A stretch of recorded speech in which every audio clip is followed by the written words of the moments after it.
မင်္ဂလာပွဲမှာလက်ဖွဲ့ငွေ3,500ကျော်ရကမြန်မာနိုင်ငံမှာအမြတ်ဆုံးအများဆုံးရသွားတဲ့စိုးပြည့်တစင်နဲ့ဟိန်ဝီယန်နဲ့စိုးပြည့်တစင်တို့ရဲ့မင်္ဂလာပွဲကတော့လက်ဖွဲ့ငွေအများဆုံးရတဲ့မင်္ဂလာပွဲဖြစ်စံချိန်တင်ခဲ့ပါတယ်။တာမန်လူတွေမင်္ဂလာဆောင်ရင်မင်္ဂလာပွဲတစ်ပွဲအတွက်နှစ်နဲ့ချီပတ်စံစုပွဲပြရနဲ့စုထားတာလေးပြောင်းတချို့ဆိုကျွေးတော်တင်ကြံခဲ့ရပါတယ်။ဒါပေမဲ့ဒီတစ်ခါမှာတော့မင်္ဂလာဆောင်လိုက်လို့အမျက်ထွက်သွားတဲ့အဲ့ဒီအမျက်ကလည်းမြန်မာနိုင်ငံရဲ့စံချိန်တစ်ခုဖြစ်သွားတဲ့စုံတွဲပေါ်လာပါပြီ။ဟုတ်ပါတယ်။သူတို့ကတော့မင်းသားကျော်ဟင်းဝီရန်နဲ့မင်းသမီးကျော်စိုးပြည့်တစင်တို့ပါပဲ။ဟင်းဝီရန်နဲ့စိုးပြည့်တစင်တို့ဟာနိုင်ငံကျော်ထိပ်တန်းရုပ်ရှင်မင်းသားမင်းသမီးတွေဖြစ်တာကြောင့်သူတို့ရဲ့မိတ်ဆွေတိုင်ဝမ်ကအရန်ကိုကြီးမားပါတယ်။ဒီလိုတိုင်ဝမ်ကြီးမားမှုကြောင့်သူတို့ရဲ့မင်္ဂလာပွဲမှာသုံးသမျှဟိုတယ်ကရွှေကိုပိတ်တာနဲ့ဝတ်စုံဗရမ ्या ရတနာတွေအခမ်းအနားပြင်ဆင်အလုံးကြီးပါကစပွန်ဆာတွေနဲ့ရရှိထားတာပါ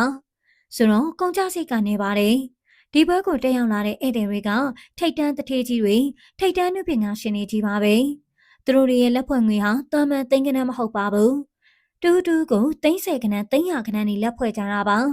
သတင်းမီဒီယာတွေနဲ့အတွင်းသည့်အတိုင်းဝိုင်းရဲ့ခံမှန်းချက်အရဟိမရန်နဲ့စိုးပြည့်တစင်တို့ဟာဒီမင်္ဂလာပွဲကြီးတစ်ခုတည်းကနေရရှိတဲ့လက်ပွဲငွေဟာစုစုပေါင်းမြန်မာငွေ3,500ကျော်ရရှိခဲ့တယ်လို့ဆိုပါတယ်